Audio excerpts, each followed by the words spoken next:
Hello बच्चों, मैं वीरान क्लास 12 में आज जो लेक्चर 11 था 11 था उसमें बायोसेवर्ट का जो अनुप्रयोग है, एप्लीकेशन है, पहला सिखाए थे आपको। परिमित लंबाई के रैखिक धारावाही चालक के कारण उत्पन्न जो मैग्नेटिक फील्ड चुंबकीय क्षेत्र है, अच्छी तरह से आप सीख लिए होंगे, मुझे विश्वास है। आइए इसी टॉपिक से जुड़े कुछ विशेष पॉइंटों पर चर्चा करते हैं जो प्यारे बच्चों किसके लिए इंपॉर्टेंट है। ध्यान रखिएगा, न्यूमेरिकल के लिए बहुत इंपॉर्टेंट है, आने वाले टॉपिक के लिए बहुत इंपॉर्टेंट है, और कंपटीशन के लिए इंपॉर्टेंट है, बोर्ड के लिए इंपॉर्टेंट है। आइए शुरू करते हैं। यह मान लिए कि लेक्चर नंबर 11 आप देख लिए हैं, नहीं देखे हो तो कोई प्रॉब्लम नहीं, हम आपको सिखा देंगे। केस नंबर 1 देखिएगा, लिखिएगा। ये फिगर तो आप पहले से बना लिए हैं, कोई दिक्कत नहीं है। यदि रिजरेखी धारावाही चालक अनंत लंबाई का हो, रिजरेखी माने सीधा धारावाही चालक जो है अनंत लंबाई का हो, इन्फिनिटी लेंथ का हो। अरे भाई, बोलने के लिए है ना, व्यवहार में ऐसा संभव नहीं है। अनंत लंबाई प्रैक्टिकली संभव नहीं है। इसका मतलब अब आपके बुक में एनसीईआरटी में मिलेगा लंबे सीधे तार। क्या शब्द क्या लिखे लिखे? लंबे सीधे तार या धारावाही चालक। समझ गए? अनंत लंबाई का धारावाही चालक है, लेकिन उसका तात्पर्य है, आपके लिए बता रहा हूं प्यारे बच्चों, अगर आपके एनसीईआरटी बुक में, न्यूमेरिकल में, जो भी बुक आपके पास है, उसमें सीधे लंबे या बहुत लंबे शब्द का प्रयोग करिए, या लंबे तार का अगर प्रयोग करें तो इसका मतलब है कि वो धारावाही चालक अनंत लंबाई के लंबे शब्द का प्रयोग होना चाहिए। लॉन्ग स्ट्रेट वायर होना चाहिए, लॉन्ग शब्द का प्रयोग हो, तो इसका मतलब आपके माइंड में ये चीज बैठा लीजिए, सीख लीजिए। पहले बच्चों जरा हम आपको सिखाते हैं, अगर ये अनंत लंबाई का होगा तो ये देखिए φ1 φ2 का मान क्या होगा। जैसे अगर आपको हम बताएं तो अगर इसको थोड़ा सा और हम बड़ा कर दें आपको सिखाने के लिए, देखो ऐसे इसको मिलाओगे, सीखो, तो φ2 का मान बढ़ जाएगा नहीं, और इसको और नीचे बड़ा कर दीजिए तो φ1 का भी मान बढ़ा। अगर ये अनंत लंबाई का होगा तो इसका मतलब φ2 का बेटा और बढ़ाओगे तो φ2 का मान बढ़ता जाएगा। अनंत लंबाई का होगा तो φ2 लगभग ये क्या हो जाएगा, यहाँ 90 डिग्री, और φ1 भी 90 डिग्री। देख लो बेटा, जैसे हम सिखाए वैसे सीखो, सही है। ये तो पहले स्पीकर बना है, हम इसकी लंबाई और बढ़ा दिए, φ2 का मान ऐसे ऐसे φ1 φ2 का मान ऐसे नीचे के लिए हम सिखा दिए हैं, ऐसे कर दोगे तो देखो बढ़ा कि नहीं। इसका मतलब जैसे जैसे तार की जो लेंथ है बढ़ती जाएगी, φ1 φ2 जो एंगल है उसका भी मान बढ़ता जाएगा। अगर वो इनफाइनाइट लेंथ का हो जाएगा तो φ1 और φ2 लगभग कितने अंश हो जाए बताओ? कहेंगे सर बढ़ते बढ़ते कितना होगा, 90 डिग्री। तो यही लगभग क्या कर दें, 90 डिग्री। जो सूत्र आप जानते हो, b बराबर μ0/4π/I/a sin φ1 प्लस sin φ2, उन दोनों का स्थान पर 90 रख दिएगे, इसका वैल्यू 1 होती है, ये आ गया। ये मतलब सीधे लंबे सीधे धारावाही चालक के कारण उत्पन्न चुंबकीय क्षेत्र हुआ। अगर आप देखोगे तो दो यहाँ पर ये सीधे रिजरेखी धारावाही चालक कारण जो उत्पन्न हुआ, लंबे शब्द का प्रयोग, लंबे सीधे लंबे धारावाही चालक कारण उत्पन्न चुंबकीय, दो बातों पर निर्भर करना। नंबर 1 B/I हुआ, नंबर 2 1/A।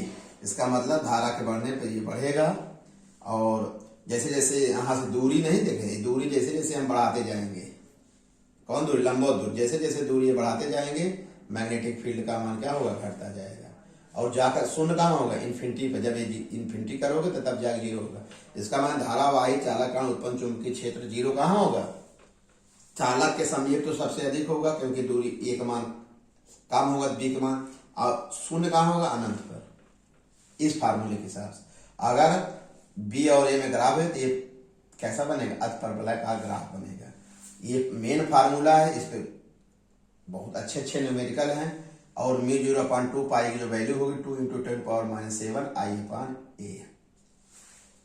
ये बहुत अच्छा है। लंबे सीधे धारावाहिक चालक का, ध्यान रखिएगा, वही दिमाग में होगा अनंत लंबाई का। केस नंबर 2 जल्दी से बेटा ये लिख लो, यदि बिंदु P धारावाहिक चालक के किसी एक सिरे के पास हो, क्योंकि 2 सिरे होते बेटा, यहां हम लिखे थे ना, यहाँ J था, यहाँ K, तो हम आपको सिखा रहे हैं कैसे, बहुत बढ़िया। P को हम J के समीप, J के पास कर दिए, पहले P बीचों बीच था, अब यहां कर दिए। तो पहली बात, P उठेगा तो C भी J माने पूरा O भी उठेगा, क्या उठेगा, O भी उठ के पहुंच जाएगा, अर्थात पहली बात J और O एक ही पॉइंट हो जाएंगे। जो एंगल φ2 है वह 0 हो जाएगा। देखो φ2 क्या हो जाएगा भाई, एंगल किसके, φ2 किसके बीच का कोण है, याद है ना, φ2 जो एंगल है, φ2 किसके बीच कोण है, OPJ के बीच का है। अब ये कि दोनों एक स्ट्रेट लाइन हो गए तो 0 हो गया एंगल, ये तो 0 हो गया।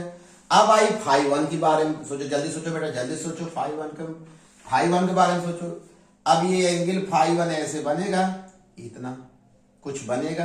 अब जैसे जैसे इसके समीप, शर्त क्या है, बिंदु P चालक के एक सिरे के समीप हो, हमने क्या लिया, J के समीप। जैसे अभी हम दूरी माने P और J के बीच की दूरी काफी है, अधिक है, जैसे जैसे इसके पास लाएंगे ए भी कोण बढ़ता जाएगा, बढ़ रहा है, देखो बढ़ गया नहीं, पहले इतना था, बढ़ गया, और समीप और बढ़ जाएगा, और J के अत्यंत समीप कर देंगे तो φ1 का मान लगभग 90 डिग्री हो जाएगा। देख लो, बहुत बढ़िया समझाए।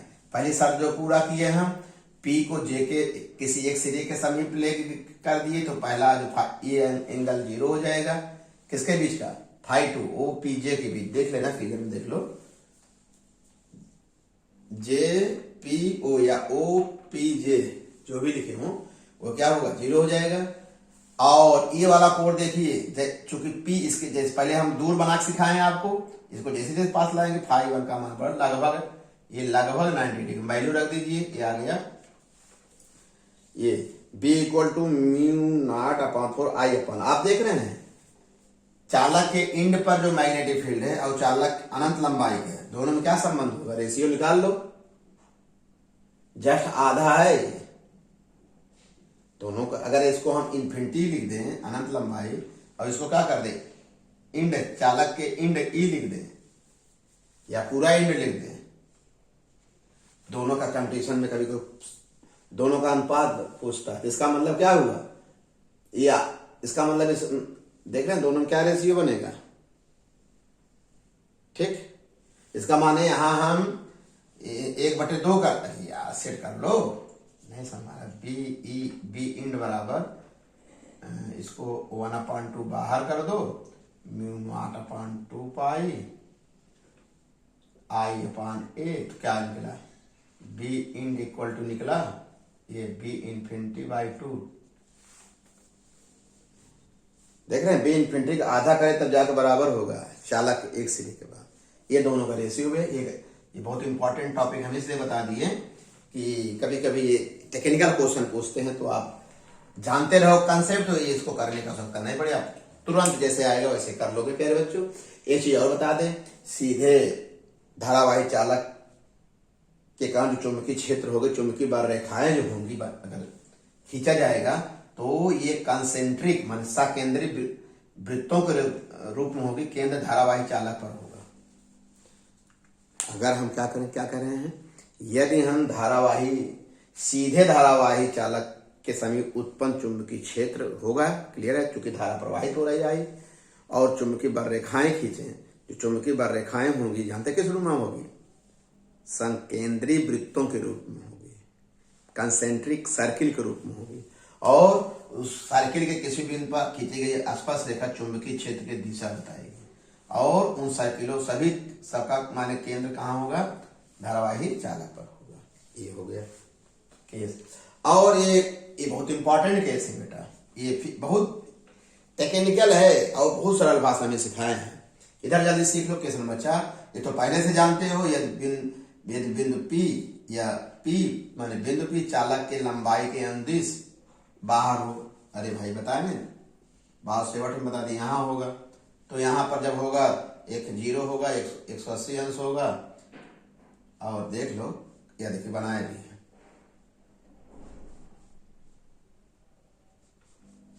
देखें, एक जीरो होगा, 180 मान रखोगे जीरो। इसका पहले भी जानते हो कि धारावाही चालक के अनुदिश अगर किसी बाहर किसी बिंदु पर चुंबकीय क्षेत्र जीरो होता है। ये बहुत ही अच्छे हैं बेटा टॉपिक है जो बताए हैं। इस पर आप खूब न्यूमेरिकल हैं, आपको अच्छे न्यूमेरिकल हैं, सॉल्व करना है। लेकिन एक कॉन्सेप्ट फिर बताते हुए टॉपिक को समाप्त कर रहे हैं। अनंत लंबाई धारावाही चालक का जो तात्पर्य है लॉन्ग स्ट्रेट वायर, लंबे धारावाही, और इसको चालक का एक सिरा निश्चित है, दूसरा सिरा पता ही नहीं है। आपको फिल्म देखे हो ना, फिर हेरा फेरी देख लो, हे तुम कौन हो, तो उसका सिर्फ एक सिरा पैर दिखता है, सिर का पता ही नहीं चलता पूरी फिल्म के लास्ट में। उसी प्रकार चालक का एक सिरा तो निश्चित होगा, जैसे पकड़ लीजिए ये तो निश्चित होगा, दूसरा पता ही नहीं चले कहाँ तक जाएगा। ये ज्यादातर टॉपिक न्यूमेरिकल से क्लियर होगा। ओके बेटा, बढ़िया से नोट्स बनाइए, जम के पढ़िए। Thank you.